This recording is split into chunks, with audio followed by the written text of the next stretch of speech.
This is our last lecture in group theory, and it is on a very important theorem, a great one to end with, the first isomorphism theorem. First, let's review what you should have in mind from the last video, is that a group homomorphism is a mapping from a group G to G prime if it simply preserves the operation, the group operation. And let's recall these terms. The image of G we denote by phi of G. Because the operation, the mapping phi is not necessarily onto, sometimes phi of G is a subgroup of G prime. The kernel of phi, that was the set of elements in G that mapped to the identity in G prime. Remember, a homomorphism does not have to be one-to-one, so there might be more than one element mapping to the identity in G prime. Two important properties that we will use in this lecture, I thought I would restate them. One is that if you have a homomorphism phi, if phi of A is equal to phi of B, in other words, if phi maps A and B to the same element in G prime, then A and B belong to the same coset of the kernel of phi. A kernel phi equals the coset B kernel phi. And property 6 tells us that if phi maps G to G prime, then all of the elements that map to G prime come from the coset G kernel phi. We could say if phi of G is G prime, then the pullback or the pre-image of G prime is the entire coset G kernel phi. Let's prove that the kernel of phi is a normal subgroup of G.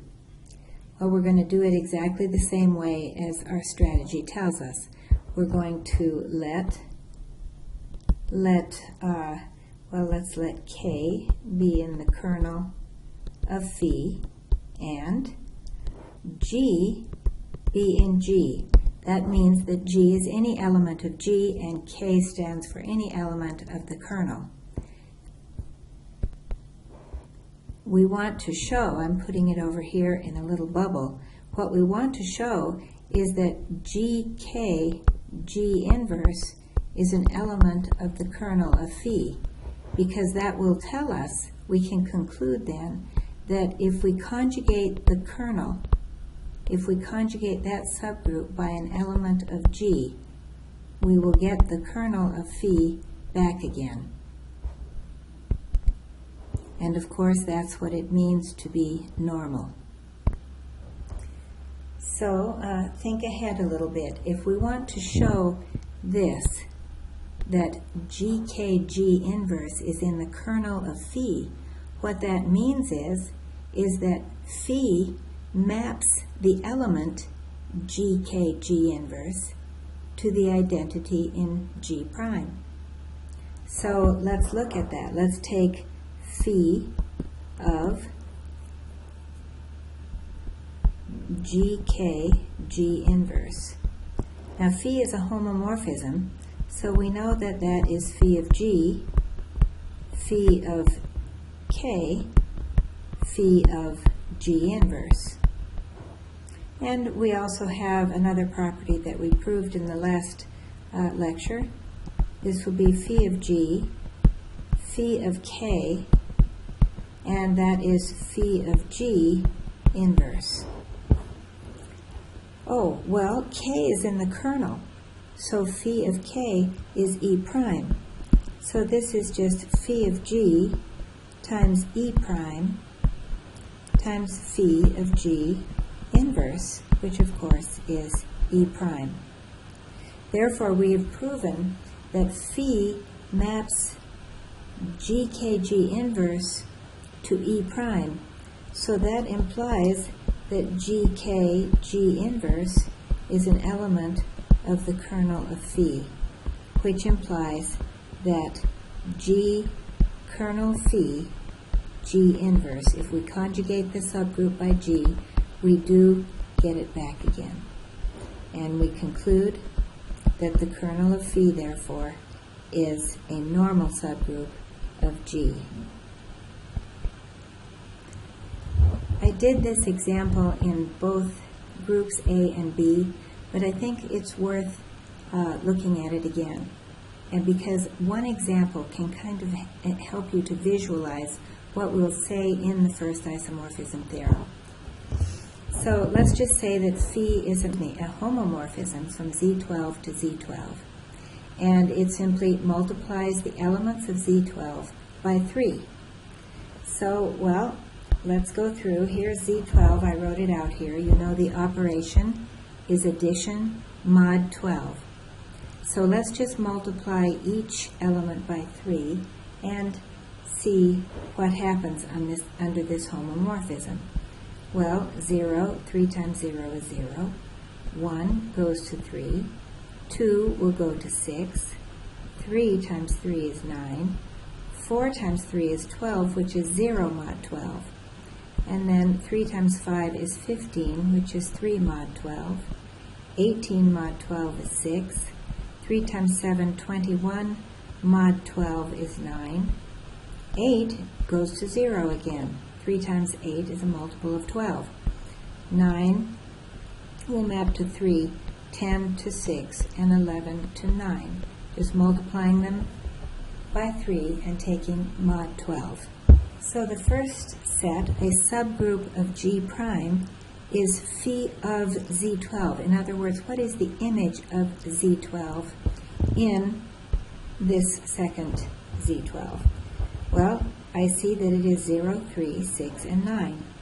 So 0, 3, 6, and 9 are the only elements of Z12 that are hit, so to say, by this homomorphism. What is the kernel? Well, it is a subset of G, of this Z12, and it is the subset of elements that get mapped to the identity 0.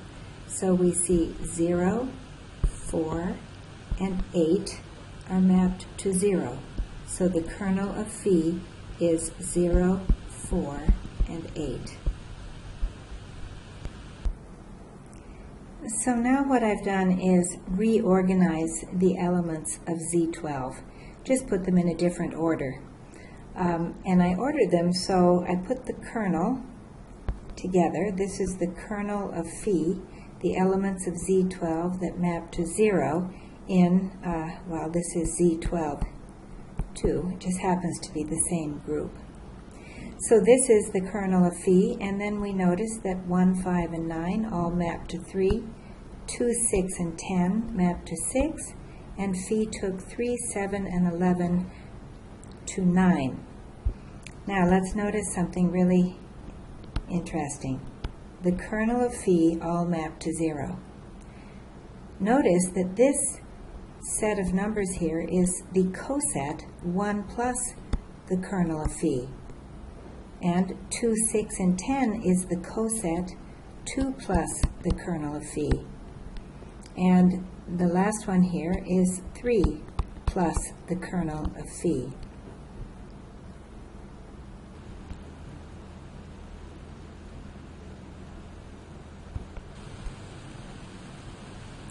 Notice that these elements, these sets or these cosets, are exactly the elements of the factor group Z12 mod the kernel of phi. We know the kernel is a normal subgroup, so Z12 mod the kernel is a factor group, and it has exactly those 4 elements, the cosets of the kernel. I wanted to write down property 6 once again, because here you're seeing it illustrated. If phi of A is equal to X, phi maps A in G to X in G prime, then the pullback of X, all of the elements that map to X are exactly the elements of the left coset A kernel phi. Now here is one way to state the first isomorphism theorem. Let phi mapping G to G prime be a group homomorphism. That's all we need. Then the mapping that goes from the factor group G mod kernel of phi to phi of G, the image of G in G prime, by mapping A kernel phi to phi of A, is an isomorphism. That is, G mod the kernel is isomorphic to the image of G. This is actually very easy to prove. We will just prove that this mapping described here is an isomorphism. So I'll give it a name. Let's say psi maps G mod the kernel of phi to the image of G, and by the way, that's onto, by the very way that we've named it, by, well, the elements of G mod kernel phi are the cosets of it. So it'll map a coset, A kernel phi, to phi of A. So we need to show that this is an isomorphism. Again, we do not need to show it's onto by the way it's defined. Let's show that it preserves the operation in G in the factor group. So psi of A kernel phi star, remember that's the operation that we defined in factor groups, B kernel phi is equal to, well, star is defined so that we know that A kernel phi star B kernel phi is just AB kernel phi, that coset. And by the definition of psi, that is phi of AB. But phi is a homomorphism, so it preserves the operation, and that is then phi of A, phi of B, which by definition of psi is psi of A kernel phi times psi of B kernel phi. So psi does preserve the operation, and we need to show that it's one-to-one. So let's assume that psi of A kernel phi is equal to psi of B kernel phi. We want to show that those are the same cosets. Well, this means that phi of A is equal to phi of B. And by property number 5, that means that A kernel phi is the same as B kernel phi. If a homomorphism maps two elements to the same image, then those two elements belong to the same coset of the kernel. So we have proved this isomorphism. Sometimes we call phi of G a homomorphic image of G. In other words, there is some homomorphism mapping G to phi of G so that G mod its kernel is isomorphic to it, to phi of G. It's called a homomorphic image of G. We proved this before in class, but we did it by actually defining an isomorphism between the factor group and the inner automorphism group. This time we're going to prove it by just using the first isomorphism theorem. So I need a mapping from G to the inner automorphism group. So I'll call it psi. So let's let psi map G to the inner automorphism group of G by, and the natural mapping, psi of G will be phi sub G. Now, just in case you have forgotten what an inner automorphism is, it's an isomorphism between G and G that is induced by conjugation. So phi sub g of x is gx g inverse. And we proved that this was an automorphism. And because it is induced by conjugation, we call it an inner automorphism. So our mapping here, psi, maps G to the set of inner automorphisms. All right, so we want to prove that it is a homomorphism, and then all we need to do is find its kernel, which I hope will be the center of G. So let's prove it's a homomorphism first. Psi of, let's say, G1, G2 is equal to the inner automorphism induced by conjugation by G1, G2. And if you look back in your notes, we've already proven that this is phi of G1. I'll put the circle, we don't need it, but it's function composition, phi of G2. And you can go back and find that or quickly prove it right now.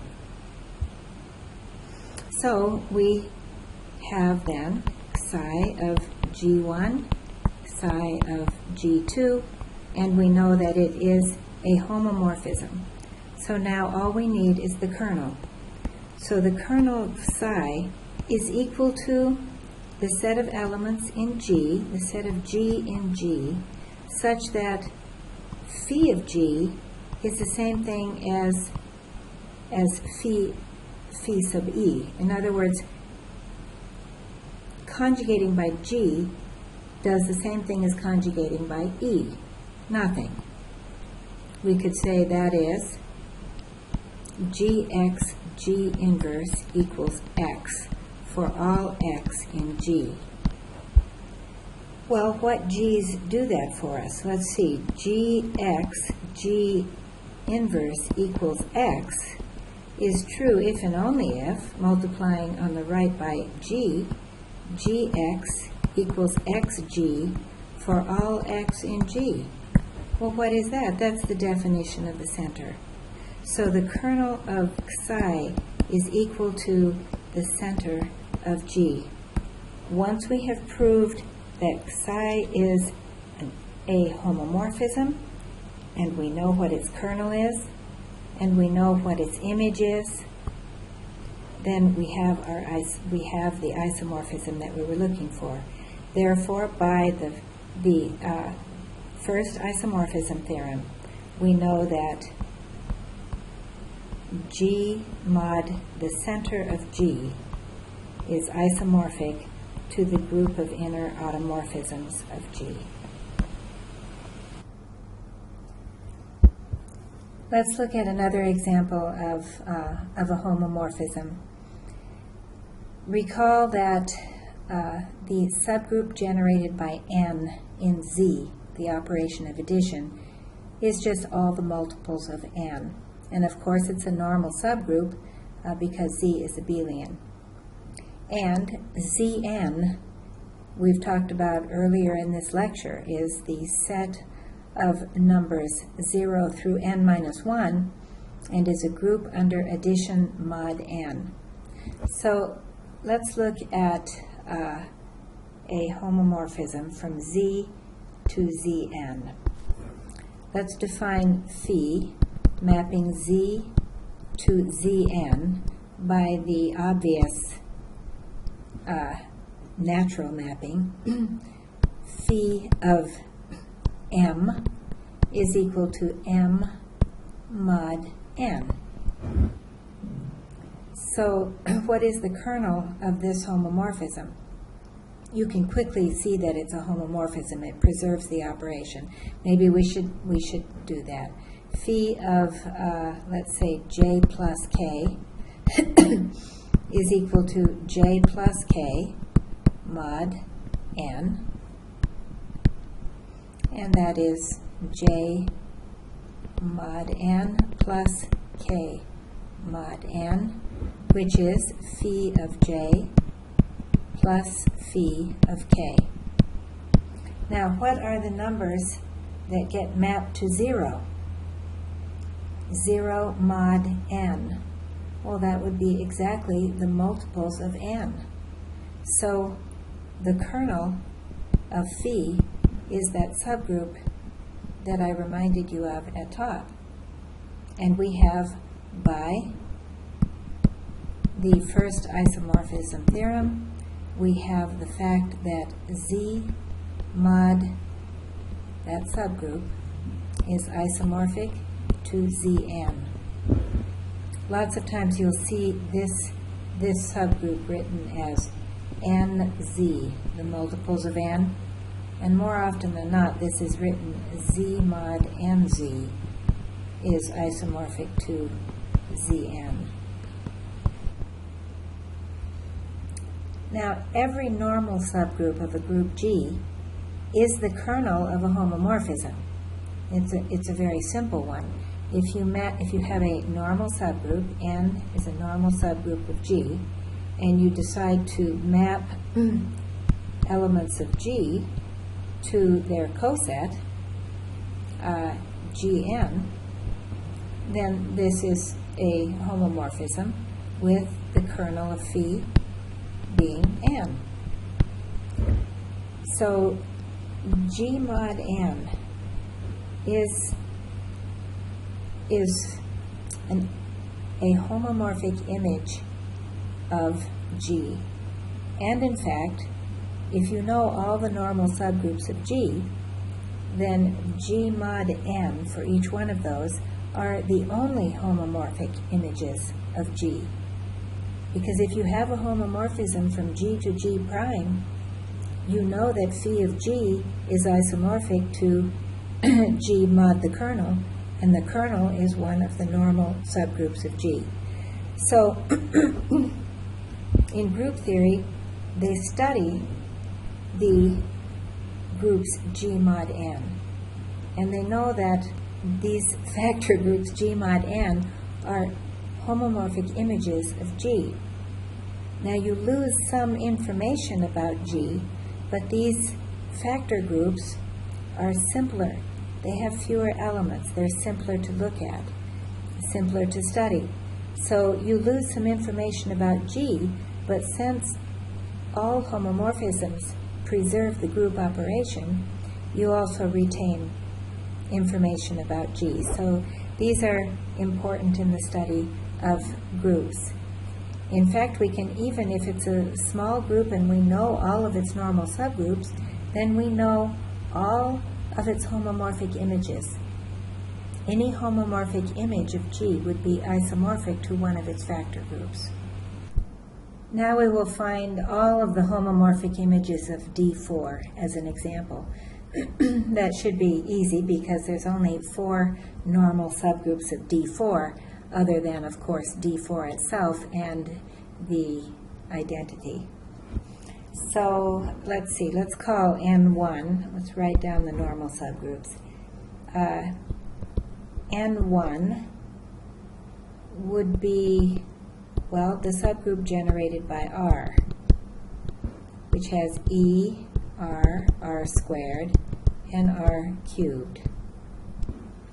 And then we have another normal subgroup, which is a subgroup of N1, just the one generated by R squared, E, and R squared. Those are normal. If you conjugate them by any of the flips or any of the rotations, you just get the subgroup back.